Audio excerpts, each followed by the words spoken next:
to start the symposium. And of course, for those of you who are sitting here and you want to be sure you're in the right place, you're at a symposium called Blending Research and Innovative Technology to honor Dr. John Sinfelt. So if that's where you want to be, please stay. We have a fun day lined up for you. My name is Jim Cusimano, and I'll tell you more about John Sinfelt from my perspective in a little while. A couple of mechanics. We have a slide up here. Those of you who are, and I've also put it over here on the blackboard, but if there are any speakers who want to raise it, that's fine. We can just want to be sure that you have real clear tonight's dinner, which is for speakers and their guests. Okay? This is for speakers and their guests. It's at the Hotel Riviera. And it's at the Riviera Convention Center, rooms 1 and 2. There's a cash bar at 6 o'clock, and then dinner's at 7. If there are any questions, don't see me, see Gary McVicker, who is the other, he and Dr. Burke Davis are the other chairpersons for this. I'd like to move along very quickly because we have a full day for you. And I'd like to introduce you to Dr. Andy Kaldor, who is the Director of Exploratory Research at ERDL, and that's Exxon Research Development Laboratory in Baton Rouge, and he's going to tell you a little bit about John Sinfelt. Andy?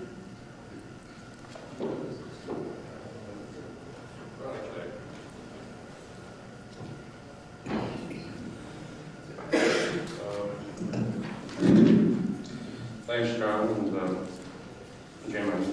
And I also want to thank the organizers of the symposium, to honor John Sinfelt for inviting me to say a few words this morning, both on my personal behalf and also support from the research management of ERD. The title of the symposium, Blending Research and Innovative Technology, I think is extremely appropriate for the way John has conducted research at Exxon, and in many ways it's a very appropriate way to, for his colleagues and many collaborators to honor his contributions. Without doubt, John has made a profound impact in the field of heterogeneous catalysis science in both the fundamental aspects of chemical reactions at surfaces and interfaces, and in their industrial applications. And fortunately for those of us at Exxon, we did all of this while working at Exxon. This benefited not only the company, but also many of the colleagues who had the opportunity to work closely with him. He has been honored for his contributions by numerous awards, both in the scientific community and actually in the company. In 1980, he was recognized by the President of the United States with the National Medal of Science, which is a very high level of honor. And of course, he has been received several awards during his career. Many of you in the audience working in industry, and so those of you who do appreciate the uniqueness and the great difficulty that it is for an industrial researcher to receive this kind of recognition and achievement. And in that respect, John is unquestionably a role model for many young industrial researchers in what they seek to achieve. I got to know John when I joined Exxon in 1974. Most significantly, for over 10 years, he and I and several other colleagues shared a carpool, and I'll tell you a little bit later about the carpool experiences. But I also actually, John may not remember anyone, we actually shared a postdoc doing trying to develop surface spectroscopy to look at various catalyst problems. As a young researcher, when I first joined Exxon in the carpool, I asked John a question that bothered me, and I'm sure many other people. That was, how do you pick a research program that would be supported by a company at such a fundamental level as John has been able to pursue? And he came up with a relatively simple answer, which kind of, if you think about it, is obvious. It was to pick a fundamental science area that is key to the profitability of the company. Once you make that choice, you work to become an expert in that area, better than anybody else, and be innovative in the results you can generate as you go along. That's excellent advice. And I followed that in my career is I was conducting research, and when I decided to embark on a research management career, one of my goals has been to create a research environment at the labs that I was responsible for, that will spawn more of John Sinfelts in the future. How well I do that, you'll be able to judge perhaps a few years hence. John received his PhD in chemical engineering at the University of Illinois in 1954. He enjoys an unusual situation that his former thesis advisor is still conducting active research to this day. And I think that spirit has played a part in John's role. He came to Exxon that year, and he remained steadfast doing his research with resolute constancy. Another term for that is he had a thick skin. He basically listened when it made sense and ignored both management and other advice that's appropriate. I don't speak of that lightly, actually. I think it's one of the things that concerns me most is the willingness and the ability of young researchers to actually have that thick skin, take the risks that are associated with it. My sense is that there's a natural tension between research management and researchers making choices. And if a good research manager respects that tension, and a good researcher uses that tension for their advantage. Of course, the world around John continued to change. In fact, he has probably worked in more different named organizations doing the same thing than anybody I've seen. He started in process research, moved to the name change to Central Basic Research, to corporate research, to corporate pioneering research, to corporate research science labs. Exxon, like every other organization, was full of fun like that. John just continued doing the right thing. Exxon also didn't neglect his development. One of the courses in 1958 was a course on how to organize ideas. I'm sure that was profoundly important to John's future development. In 1959, before they gave up on trying to mold him, he took a course on effective speaking. I'm sure that's also vital to your success. Well, despite all of his help, he stuck to his technical goals and objectives, and I don't think anybody doubts that his made seminal contributions. The last 30 years, his work has emphasized entirely new concepts in understanding and use of catalyst materials containing bimetallic clusters that are relatively small, sort of 30 to 50 angstrom diameter range. It was during his research that he introduced the term bimetallic clusters, referring to highly dispersed metallic entities on surfaces of carriers such as silicon and aluminum. And he rejected the term bimetallic alloys, since many of the systems that he studied are not visible in the bulk and thus don't actually form an alloy per se.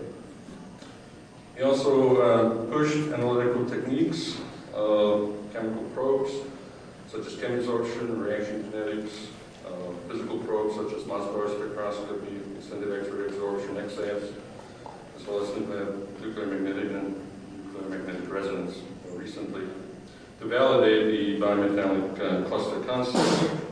In fact, a couple of these XAFs and use of NMR technology and various collaborators has really opened new frontiers, not only in the catalysis area, but more broadly as well. One of the most important discoveries by John in his pioneering research on bimetallic catalysis concerns selectivity. He was clearly showed that bimetallic catalysts frequently provide an effective way to eliminate undesirable side reactions and thus control the kinetic specificity of surface reactions themselves. His work, blending fundamental research on bimetallic catalysis and generating innovative technology, has been crucial in making a lead-free motor fuels widely available during the 1970s. Today, bimetallic catalysts have replaced traditional catalysts in catalytic reforming, the major commercial process used in increasing the octane rating of motor fuels. And he is an inventor or co-inventor of some of the most important technologies in the area. In 1979, Exxon recognized John's contributions by awarding him the highest level of technical ladder position, and that's Senior Scientific Advisor. John has also pioneered a new concept for us, very familiar to many of you. He's our first emeritus Senior Scientific Advisor in corporate research in Clinton. Of course, he was recognized by numerous awards, which are way too many mentioned, but he has gotten 2 of the prestigious ACS awards, one the E.B. Murphy Award in Industrial Engineering Chemistry, and the ACS Award in Petroleum Chemistry, and later one in 1976. Got recognized by the Catalysis Society, Society of Chemical Industry, and so forth. Well, I promised to talk about a carpool, so I want to spend a few minutes on that. I became a member of the carpool in 1974 when I joined Exxon, and one of the people who was a member previously retired. It was a carpool that had John Sinfelt, Walt Weissman, who some of you may know. Walt is a creative process engineer. George Kramer, who was a similarly creative physical organic chemist. And little old me, who you may not want to consider quite in the same league, but think of myself as somewhat creative. I learned a lot of things from that carpool. Some of them were about the company I decided to join, and one of it was not terribly encouraging. I'll tell you one story. Those of you who are here from Exxon will recognize the name that I'm protecting, but for the others, I'll leave it just as a person. An individual was the vice president in charge of research at the time that I went to work at corporate research. And the story these guys told me was that he was a university professor before he came to work at Exxon. And after he accepted the job and showed up for his first day, he kept asking where the research reactor was. And unfortunately, he joined the wrong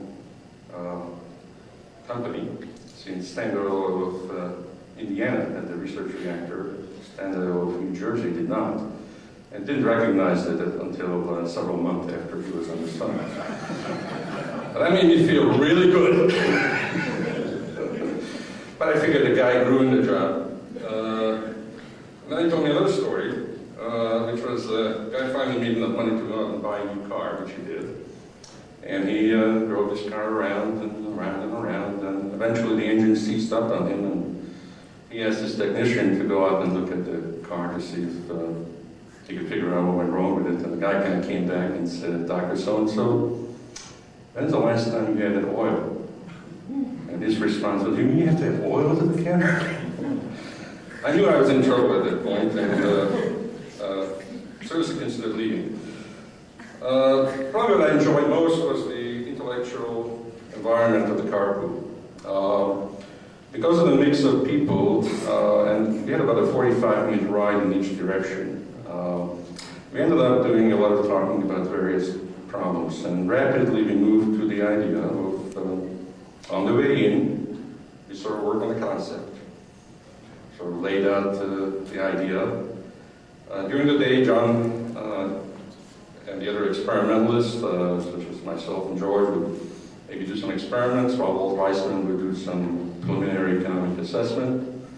On the way home, we started a draft of a patent memo, and often either finished it there or got it the following morning. And they were reasonably productive. Topics range from laser isotope separation to catalysis. There was no limit to what we were doing. And ultimately, when we were talking about breaking the carpool apart, the same vice president I described, the wise man that he was, said, "Why don't we get you a limousine so you guys can continue to come to work this way?" We never tested that particular model.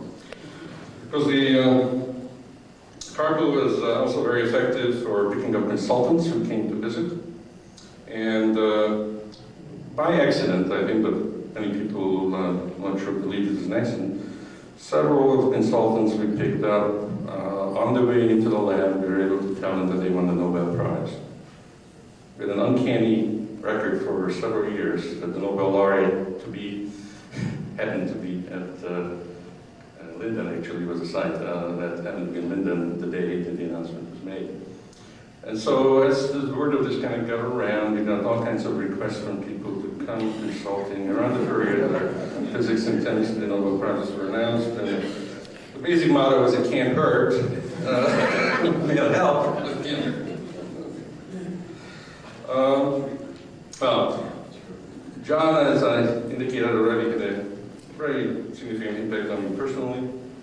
I think he's a role model for many individuals in both our organizations and others as well.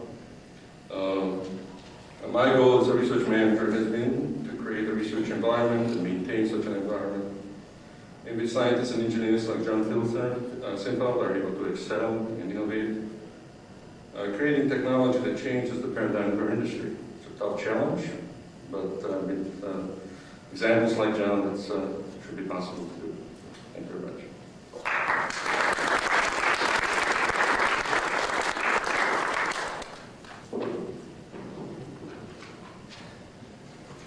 Thank you, Andy Kaldor. Those are very kind remarks. Just a couple of mechanics again for those of you who came in after my earlier remarks. My name is Jim Cusimano, and the dinner tonight for speakers and their guests is listed here on the blackboard. Please write it down so that you show up at the right place. It is not here at the Convention Center. I also want to recognize Bert Davis and Gary McVicker, especially Bert Davis, but also Gary. There are three of us that put the symposium together, but I can tell you that the lion's share was done by Bert, and secondly by Gary. Bert is also, you'll notice that this is being filmed. Hi, Mom. Bert is also a historian and probably has more of the catalytic talks over the past decades than anybody else I know on tape, so watch what you say. And now I have the pleasure of introducing myself. I am Jim Cusimano. I am the chairman of Catalytica Inc. and the chairman and chief executive of Catalytica Pharmaceuticals. My talk is entitled Courage on the Road from Science to Innovation. And this is a symposium to honor Dr. John Sinfelt, who I think all of you will agree is a scientist, an engineer, and an innovator. And it's very rare that you can point to an individual that can have those three labels, all of those three labels associated with him. Andy, I'll probably reinforce some of the things you said, which should not be a surprise. I myself met John 35 years ago. It's hard to believe that, John. I didn't think I was that old, but 35 years ago, it was the summer of 1963, I believe, and I was having a crisis because I had two loves at the time. One is I was, as some of you know, a successful recording artist and a musician, and I was making a lot of money at that time, but I also had a hobby, doing fun, which was chemistry. I was a junior in college at the time. And I decided I needed to take a sabbatical for the summer, so I went to work for this gentleman, and he convinced me, although he didn't know it at the time, to give up rock and roll and have fun. The money came many years later, but it was a wise decision to become an entrepreneur, and John, you will never know how much influence you had on my personal life, which I'm very grateful for. I don't have enough time to go into that at this point. Maybe we can talk a little bit tonight at dinner. John is, as Andy mentioned, probably most known for his discovery, and I use that word discovery, and development of bimetallic cluster catalyst, the concept. He pioneered work, uncovered the scientific methods for controlling catalytic activity and selectivity of these materials. He provided all of us with a fundamental insight on how to manipulate these materials. This was the scientist in John. He opened up new scientific vistas, such as bimetallic catalysis would enter and continue to be investigated even to this very day by many of us, many of you in this room, as areas that are key for the future of technology. As an engineer and an innovator, what he did was to bring modern catalysts based on bimetallic catalysis, the science and the technology, which he uncovered, to commercialization. And he brought them to markets that brought benefit, social benefit, economic benefit, and and environmental benefit. The results, I think, are known to many of you. For example, some of the highlights, the cluster catalysts that went into naphtha reforming, such as the platinum iridium clusters, which have been in the Exxon and other refineries, dozens of refineries, have earned Exxon revenues in the hundreds of $1 million over the last 25 years. He also contributed to other bimetallic and multimetallic systems like nickel, cobalt, copper, which are used commercially for selective hydrogenation and very deep hydrogenation of specialty oils. He set the science base for carbon-nitrogen hydrogenolysis and carbon-chlorine hydrogenolysis in some of his later work, which I think will have some very interesting applications in specialty chemicals and in fine chemicals. Indeed, John Sinfelt sparked the field of bimetallic cluster catalysis. He inspired many of us to do scientific work directed at technology for the purpose of innovation.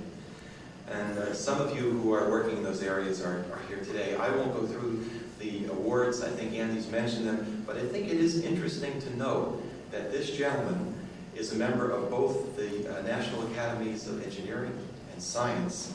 He received, as Andy mentioned, the National Medal of Science from President Jimmy Carter, and the IR 100 Award, which usually inventors receive, and I believe is a member of the New Jersey Inventor Hall of Fame. So here you got a guy who's gone from science all the way through technology to making products that make money and have social value. Very few of us can do it. How did he do this? I would propose to you that there are 6 attributes, not the least of which, and was touched on by you, Andy, which is courage on the road from science to innovation. And in the interest of keeping my talk on time, I'm not going to go into the definition of science, technology, and innovation. We can do that at some other time. I think everybody will agree generally what those are. But what are these attributes? There are 6 of them. Practical insight, curiosity, creativity, tenacity, timing, and yes, indeed, courage. Let me just take each of them and take a couple of sentences for each of those. First of all, practical insight. When I went to work for John as a summer student in the summer of 1963, I said, John, why are you working in catalysis? And typical John Sinfelt, those of you, and I suspect everyone in this room knows him, one of the attributes about John is he knows how to take a very complicated subject and give you a very simple but incisive answer. And he said, and I remember this as long as I live, John, you said, I work for an energy company. What do? We make and break carbon-carbon and carbon-hydrogen bonds. If I can control the relative rates of bond breaking and formation, then I can control the selectivity to desirable products and the economics of our business. Keep it simple. John also started in a pilot plant.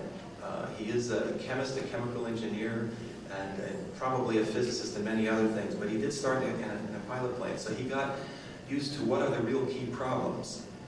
We go to the next attribute of curiosity. Also that summer I said, John, for about a year now you've been working on what at that time he called catalytic alloys. I said, why alloys? He said, well, the electrical, physical, chemical properties of metals change as you alloy them. Maybe we could use that concept to change the surface properties and control selectivity and activity of catalysts. Now others had dealt with alloys before John, but that takes us to the next attribute, which is creativity, because he quickly found that an alloy is not an alloy is not an alloy. And what he found is that the surface composition, the surface properties were not the same as the bulk. And you will remember a classic paper by Sinfelt, Carter, Gates, nickel, copper, was that the 3 of you? Yeah. Very classic paper. The bulk properties did not reflect the surface properties. So what did he do? Again, very simple. He went to simple analogies, surface energies of liquids and wetting of surfaces. He developed models for surface segregation. Very simple concepts based on the fundamentals of chemistry and physics. And this led to his creative insight and to the very famous patent which issued in the mid-1970s on the platinum iridium bimetallic clusters. And that was a prime example. Which takes me to the next attribute, which is tenacity and focus. I don't know very many more tenacious people than John Sinfelt. While many were dabbling in the latest rage of surface science and catalysis, and they were important areas, John stayed focused on bimetallic systems, multimetallic systems. There was the zeolite of the day, there was hydrogen spillover, there was new materials, all important stuff that people eventually made money with. But John recognized he couldn't do everything. He used to say to me, I'm not smart enough to do everything. Don't let that shy personality fool you. He's a very smart man. So he stayed strong and steady with his conviction that bimetallic catalysts and catalysis could have a major impact on science, secondly, on his company, the business, and of his employer, and thirdly, the field of catalysis. He started his efforts back in the early 60s, 1962 or so, as I remember, as a student of his, in bimetallic systems. I'd say that's pretty tenacious and pretty focused because he's still doing it today. Timing is the next attribute. John has always known where to focus based on an unencumbered view of technology. Not just science for science. He loves science, but how do you use science to understand the base that technology is built on, that products are built on? When some tried to convince him to put all of his efforts in, and I was there, in hydrogen spillover, or in chemicals production. Some of you may be too young to remember that oil companies were going to be the leaders in ammonia synthesis or other chemical applications. He would oblige and put some effort. He wasn't confrontational, but he stayed focused on multimetallic systems, bimetallic systems, to control the relative rate of carbon-carbon scission, carbon-hydrogen bond scission. He sort of seemed to sense the octane and the aromatic, the BTX, benzene, toluene, xylene race, long before it was a race. And he was there with a practical, proven catalyst system to meet the needs of society using his science and his technology through the innovation process. And now I come to the last one, not least, courage. And this is what you touched on, Andy. He pursued a number of scientific tools, but he only pursued them to solve problems that he felt he couldn't solve in any other way. He never let an analytical tool distract him from the problem. And the way he did it was to align himself with many of the experts in the world. Some of you are sitting in this room today, and he learned from you. He partnered with you, and he learned enough. He was a very quick learner to be able to contribute to experimental design and interpretation, and he always gave credit to his collaborators. I was there many times when his management, again, no names mentioned, in one particular case, someone came in the room and said, John, what in the world are you doing? How will we ever make money with this science that you're doing? But his management, giving them credit, they were astute enough to support him. They knew better. They knew better because John is a quiet man most of the time. But when he is convinced of what's the right thing to do scientifically and for his company, he was willing to go to the mat with his management. And I saw him do it many, many times. And I would ask all of us, how many of us would be willing to do that? How many of us would be willing to put our jobs on the line? And I saw him do that. Courage. Now, when another part of the courage piece is when other parts of the company did not believe that his discoveries were real, platinum iridium. It didn't just happen by putting it in the pilot plant. He had the courage to go to his management and fight to build a pilot plant in a research center. Unheard of. And he got it done, and he demonstrated that the platinum iridium system really did work. And guess what? When he demonstrated and other people within the company saw that, yes, it can work, and they sort of started to jump on the bandwagon and got excited, he didn't fight them. He encouraged them. He encouraged them to become part of the team. He had the courage to encourage them. Practical insight, curiosity, creativity, tenacity, timing, and yes, especially courage. Personally, I've known few scientists, innovators who fit this mold. But I've read about a few. Michael Faraday, Sir Humphrey Davy, Frederick William Oswald, Irving Langmuir, even Paul Fleury, to name just a few. John, I would say you are truly in a very special class with these fellows. And I, for one, admire all of your qualities but especially your courage on the road to innovation.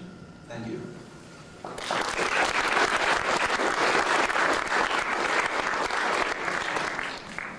Now, I think Gary is not being too knowledgeable about all of the ACS rules. I guess I'm going to introduce the next speaker, right? Okay, it's 9:30. We're going to stay on time, and since they asked me to chair this morning's session, what I'm going to do, if you don't consider it rude, and even if you do, I'll do it anyway, 5 minutes before your time is up, I will be sitting there, and I will hold up my hand 5, and that means you have 5 minutes to finish. And the reason for that is because people are coming and going to hear specific presentations, and we don't want to cut into that time. So with no further ado, I would like to introduce the first technical paper this morning. It is entitled Evolution of Enhanced Performance PTKL Catalyst, and that is going to be presented by Gary McVicker. Gary?